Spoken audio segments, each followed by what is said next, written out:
उकडीचे मोदक म्हटलं की नवशिक्यांसाठी थोडंसं भ्यायला होतं, कारण उकडीचे मोदक थोडंसं बनवायला किचकट असतात. कारण आपलं तांदळाचं पीठ जर व्यवस्थित नाही वापलं, आपली उकड जर व्यवस्थित नाही बनली, तर आपले मोदक फाटू शकतात. तर आज आपण तांदळाच्या पिठाचा वापर न करता मऊसूत मोदक पाहणार आहोत. तर त्यासाठी कढईमध्ये 1.5 वाटी दूध गरम करून घ्यायचं आहे. त्यामध्ये 2 चमचे तूप.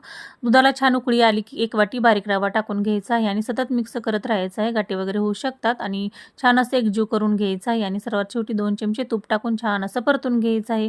पीठ आपलं छान असं वाफलं जातं. ताटामध्ये काढून घ्यायचं आहे आणि याच पॅनमध्ये आता 2 चमचे तूप गरम करून घ्यायचं. त्यामध्ये 1 वाटी खवलेला नारळ टाकून घ्यायचा, ओला नारळ, आणि अर्धी वाटी गूळ टाकून घ्यायचा. छान असं एकजीव करून घ्यायचं. थोडीशी वेलची पूड टाकून घ्यायची आणि हे मिश्रण थोडंसं कोरडं करून घ्यायचं आणि आता काढून थंड करून घ्यायचं आणि पीठ हे आपलं कोमट झालेलं आहे. छान असं थोडंसं तूप लावून चुरून घ्यायचं आहे. पहा, या पद्धतीने आपली गोळी तयार होते.